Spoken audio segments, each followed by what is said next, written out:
June 2026 మీనరాశివారికి ఇదొక అద్భుతమైన మలుపు అని చెప్పాలి. ఈనాటి మన విశ్లేషణలో రాబోయే ఈ కీలకమైన గ్రహాల మార్పులు, వాటి ప్రభావాలు, అలాగే అదృష్టాన్నిచ్చే జాతరత్నాల గురించి మాట్లాడుకుందాం.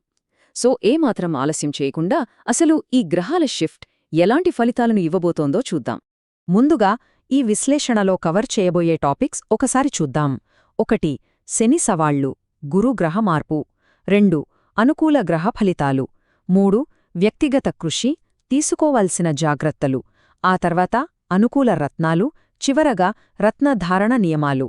రైట్. ఇక మొదటి విభాగానికి వస్తే శని సవాళ్లు మరియు గురుగ్రహం మార్పు.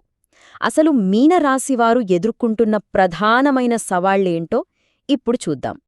ఇన్నాళ్లుగా జన్మశని ప్రభావంతో పనుల్లో విపరీతమైన జాప్యం, వాయిదాలు పడటం, ఆఖరికి సివిల్స్ లాంటి పరీక్షలు లేదా మంచి ఉద్యోగ అవకాశాలు కూడా చేజారిపోవడం లాంటివి చూస్తూనే ఉన్నాం. ఒక రకంగా సైలెంట్గా సఫరవుతున్న పరిస్థితి. కాని ఇక్కడే ఒక పెద్ద ఉపశమనం రాబోతోంది. కర్కాటకంలో గురుగ్రహ ప్రవేశం.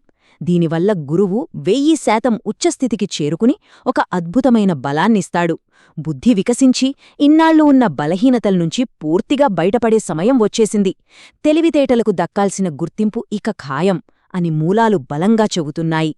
ఈ క్రమంలో కొన్ని ముఖ్యమైన తేదీలు మనం తప్పక నోట్ చేసుకోవాలి. జూన్ 2వ తేదీన గురుగ్రహం కర్కాటక రాశిలోకి ప్రవేశిస్తుంది. ఆ తర్వాత జూన్ 15న రవి 3వ స్థానంలోకి, జూన్ 20న కుజుడు 2వ స్థానంలోకి మారుతారు. వీటన్నింటికంటే కీలకం, అక్టోబర్ 31 వరకు గురుగ్రహం తన అత్యంత ఉచ్చస్థితిలో ఉంటుంది. అంటే జూన్ 2 నుంచి మొదలయ్యే ఈ 5 నెలల సమయం శని ప్రభావం నుంచి ఒక అద్భుతమైన రిలీఫ్ ఇస్తుందన్నమాట. ఓకే, 2వ విభాగం అనుకూల గ్రహ ఫలితాలు. జూన్ నెలలో చూడబోయే లాభాలేంటో పరిశీలిద్దాం. ఇక్కడ ఆసక్తికరమైన విషయం ఏంటంటే, మిడ్ జూన్లో జరిగే ఈ గ్రహాల మార్పులు ఒక్కో రంగంలో ఒక్కో రకమైన ఇంపాక్ట్ చూపిస్తాయి. ఉదాహరణకు 2వ స్థానంలో కుజుడి వల్ల అద్భుతమైన ధనాకర్షణ మొదలవుతుంది. పోలీస్ లేదా ప్రభుత్వ ఉద్యోగాలకు అవకాశాలు పెరుగుతాయి, కుటుంబంలో మంచి గౌరవం దొరుకుతుంది.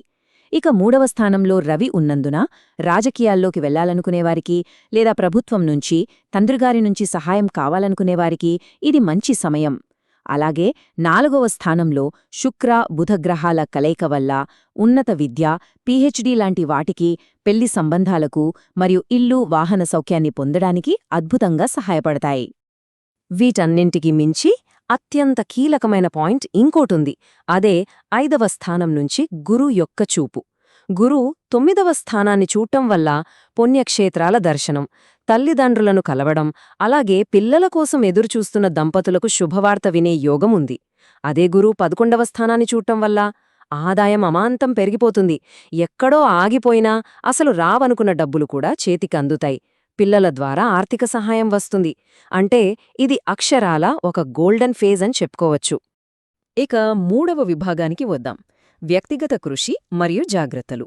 గ్రహాలు అనుకూలంగా ఉన్నంత మాత్రాన సరిపోదు కదా, వ్యక్తిగత ప్రయత్నం కూడా ఉండాలి. మూలాలు ఇక్కడ ఒక కఠినమైన వాస్తవాన్ని చెబుతున్నాయి. వ్యక్తిగత కృషి లేకుండా గ్రహాలు ఏమీ చేయలేవు. అందుకే ఈ సానుకూల శక్తిని వాడుకోవాలంటే ప్రతిరోజు చేయాల్సిన ఒక 3 పనులున్నాయి. మొదటి అడుగు, ఉదయం 5:30 లోపు అంటే సూర్యోదయానికి ముందే నిద్రలేవడం. 2వ అడుగు, ఆ తర్వాత వాకింగ్ చేసి ఒక క్రమశిక్షణను అలవర్చుకోవడం. 3వ అడుగు, తొలి సూర్యకిరణాలను చూస్తూ సూర్యభగవానుణ్ణి పూజించడం. కేవలం ఇలా చేస్తే చాలు, పెట్టే ఎఫర్ట్స్కి 100% విజయం గ్యారంటీ అని విశ్లేషణ తెలుపుతోంది. అయితే ఈ ప్రయాణంలో అప్రమత్తంగా ఉండాల్సిన ఒక పెద్ద ప్రమాద హెచ్చరిక ఉంది. జాగ్రత్తగా వినండి. 12వ స్థానంలో ఉన్న రాహువు వల్ల తప్పుదోవ పట్టించే మిత్రులు వచ్చే అవకాశముంది. కేవలం వాళ్ల స్వార్థం కోసం వాడుకుంటూ అభివృద్ధిని అడ్డుకుంటారు. అసలు ఈ వలలో పడకూడదు. జీవితం చక్కబడాలంటే ముందుగా ఈ మ్యానిపులేటివ్ ఫ్రెండ్స్ కంట్రోల్ నుంచి పూర్తిగా బయటపడాలని మూలాలు చాలా స్పష్టంగా చెబుతున్నాయి. రైట్. ఇక 4వ విభాగం అనుకూల రత్నాలు. ఈ గ్రహాల బలాన్ని ఇంకాస్త పెంచుకోవడానికి ఏ రత్నాలు ధరించాలో చూద్దాం. ఏ రత్నం ఏ ఫలితాన్నిస్తుందో ఈ పట్టికలో చాలా క్లియర్గా ఉంది. ఫస్ట్, యెల్లో సాఫైర్ అంటే కనక పుష్యరాగం. ఇది మేషం, కర్కాటకం, సింహం, వృశ్చికం, ధనుస్సు, మీనరాశులవారికి అద్భుతమైన అదృష్టాన్ని, సంపదను, గురుగ్రహ అనుగ్రహాన్ని ఇస్తుంది.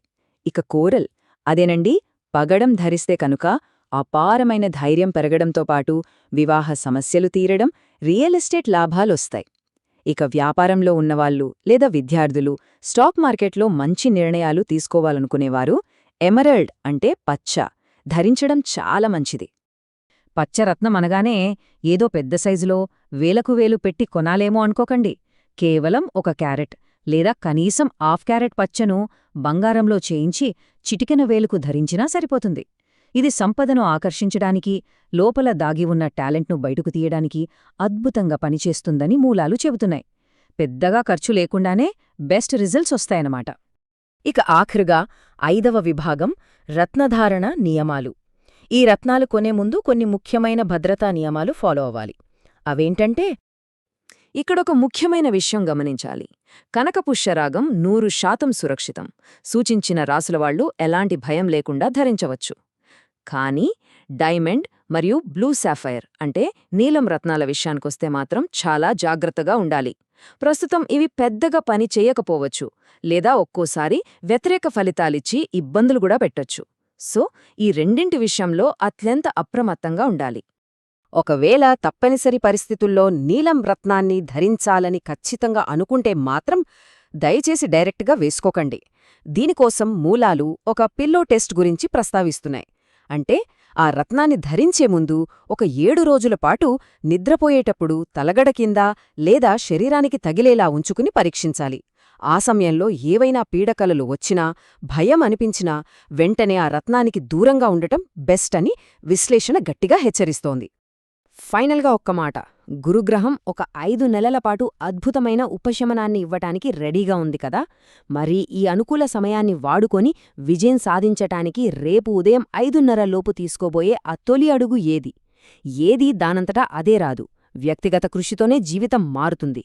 ఈ ఆలోచనతో ఈరోజుటి విశ్లేషణలు ముగిద్దాం. మరో ఆసక్తికరమైన విశ్లేషణతో మళ్ళీ కలుద్దాం.